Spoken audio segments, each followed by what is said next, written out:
সেটা হচ্ছে এই, জাগতিকভাবে একটা উপমা দিলে আপনারা খুব সহজে বুঝতে পারবেন। যেমন বাংলাদেশ গভর্নমেন্টের একটা বিশেষ সংস্থা আছে, সেটা হচ্ছে গোয়েন্দা সংস্থা। আচ্ছা বলেন তো দেখি, গোয়েন্দা সংস্থার কাজ কি? তার কাজ কি? ঠিক মূলত কোন কোন জায়গায় কি ধরনের ঘটনা ঘটছে না ঘটছে ওই সমস্ত তথ্যগুলোকে সংগ্রহ করা। আচ্ছা যদি উনি নিজে কোনো একটা চোর বা বদমাইশ গুন্ডা তার বাড়িতে উনি যদি পুলিশের পোশাক পরে যান, বা তিনি যদি এরকম অফিসারের পোশাক পরে যান, তাহলে কি ওই জায়গার কোনো তথ্য যে তথ্য উদ্ধার করার জন্য গিয়েছিল এটা কি পারবেন নি উদ্ধার করতে? সেখানে যা বলবেন যে আমি হচ্ছি গোয়েন্দা সংস্থার অমুক বড় অফিসার, আমি এইরকম এখানকার সব তথ্য উদ্ঘাটন করার জন্য এসেছি। আচ্ছা এই কথা যদি বলে তাহলে কি ওই চোরেরা বদমাইশেরা গুন্ডা লোকেরা ওরা কি ওখান থেকে ভেগে যাবে কিনা? আর ওখান থেকে কি তথ্য উদ্ঘাটন করা যাবে, উদ্ধার করা যাবে? তাহলে ঠিক গোয়েন্দা সংস্থার লোকেরা কি করেন, কখনো কখনো নিজেরা চোরের মতো সাজে, চোরের সাথে চোর সেজে ওই চোরদের সাথে বন্ধু পাতায় ওরা কোথায় কোথায় চুরি করে, কিভাবে চুরি করে না করে সাথে সাথে থেকে থেকে সব কার্য সাধন করে। জয় জগন্নাথ প্রদীপ সুভদ্রা মহারানী কে, জয় গৌরীদায় রাধা মাধব কে। কি করে কিনা চোরদের সাথে। আবার এমন হতে পারে যে সে কোনো ওই বদমাইশ লোকের ডাকাতের সে ড্রাইভারও হতে পারে, বাড়ির কাজের লোকও হতে পারে কিনা। কাজের লোক হয়ে কাজ করতে করতে করতে করতে ওর সব তথ্য বের করে ফেলবে। কখনো সে রিক্সাওয়ালা হতে পারে, ড্রাইভার হতে পারে, এমনকি কখনো কখনো সে পাগলের আকার ধারণ করতে পারে, পোশাক আশাকও ওইরকম করতে পারে। একই ব্যক্তি ঠিক ভিন্ন ভিন্ন কার্য সাধন করার জন্য ভিন্ন ভিন্ন পোশাক আর তারপরে ঠিক ভাব এটা গ্রহণ করেন কিনা। কখনো সে কিসের মতো, চোরের মতো হতে পারে, কখনো রিক্সাওয়ালার মতো হতে পারে, কখনো হতে পারে সে বাড়ির রাঁধুনির মতো হতে পারে, তারপরে কখনো কখনো বোকার মতো হতে পারে, কখনো কখনো পাগলের মতো হতে পারে। একই ব্যক্তি যদি এরকম কোনো বিশেষ কার্য সাধন করার জন্য ভিন্ন ভিন্ন ভিন্ন ভিন্ন পোশাক, বিভিন্ন বিভিন্ন এরকম আকৃতি অবয়ব ধারণ করে, তবে ওই সমস্ত লোকের জন্য এটা কঠিন না সহজ? বলেন তো দেখি। আর সে তো নিজেকে পাগল বলে বুঝাতে চায়, কিন্তু যদি তার চেহারার মধ্যে পাগলের মতো ভাব না থাকে তখন কি করবে?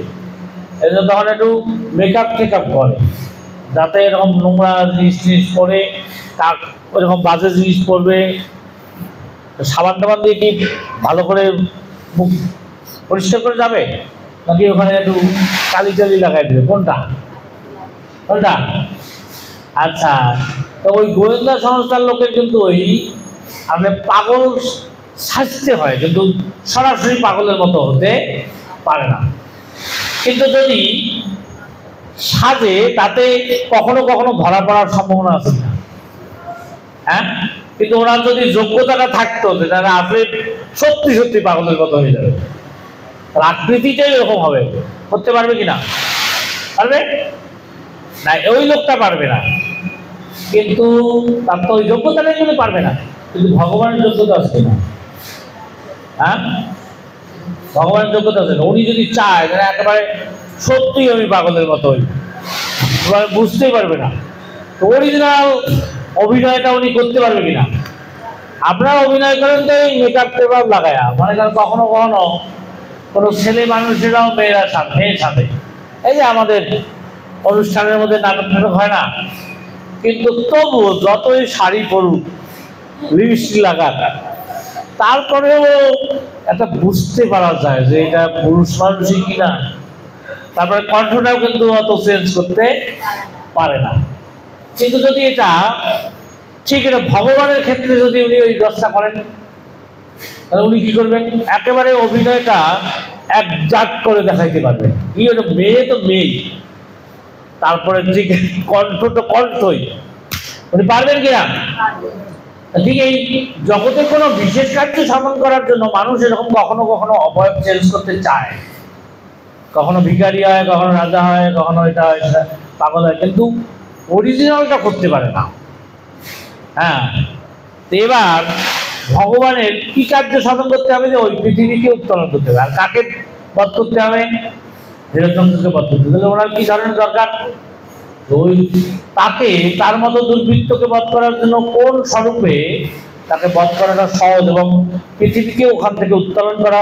দুইটা কাজ, একটা হচ্ছে পৃথিবীকে উত্তোলন করা আর রসাতল থেকে, আর একদিক থেকে ওই হিরণ্যকশিপুকে বধ করা। দুইটা কাজ একসাথে করতে হবে। কোন রূপ ধারণ করলে ওটা সহজ হবে? তার আর একটা জিনিস আছে যে ঠিক এই হিরণ্যকশিপুরও চেতনাটা কোন লেভেলের আছে, যেহেতু সে কোথায় নিয়ে যেতে যাচ্ছে। আপনারা দেখবেন যে শূকর কোন জায়গায় নিয়ে গিয়ে খাবারটা খেতে পারলে, খেলে পছন্দ করে কোনটা? কোন জায়গায় নিয়ে গিয়ে থাকতে পছন্দ করে? কোথায়? ঠিক সে পৃথিবী একটা নির্দিষ্ট জায়গায় আছে, তাকে কক্ষচ্যুত করে সে নোংরা জায়গার মধ্যে নিতে চেয়েছে কে? তাহলে ওখানে যেতে হবে কিনা? উনি অত সুন্দর স্বরূপে যাবে নাকি?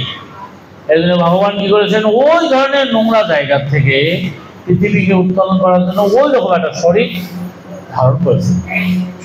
কিন্তু না, আদৌ শূকর না, এটা হচ্ছে শূকরের মতো আকৃতি ধারণ করেছে। খবরদার, ভগবানের এরকম মৎস্য, কুর্ম, বরাহ, নৃসিংহ, বামন, যে সমস্ত অবতার, এটাকে আপনারা কখনোই ওই দৃষ্টিতে দেখলে আপনার অপরাধ হবে। বরং এতে আপনাদের ভগবানের দিব্য মহিমাই প্রকাশ পেয়ে, বা ভগবান কত বড় সর্বশক্তিমান, কত বড় ইচ্ছাময়, যে উনি ইচ্ছা মাত্রই তিনি এইরকম আকৃতি ধারণ করে ঠিক নির্দিষ্ট কার্য সাধন করার জন্য তিনি সেখানে গিয়েছিলেন। এতে তার মহিমা প্রকাশ হচ্ছে নাকি নিন্দিত হচ্ছে? কোনটা? এই জন্য এই বরাহ দেব রূপে হিরণ্যকশিপুর যখন চিন্তা ছিল যে এটা একটা পশু, কিন্তু ভক্তরা কখনোই এই পশু মনে করে বরাহ অবতার। এমনকি ভক্তি সিদ্ধান্ত সরস্বতী প্রভুপাদ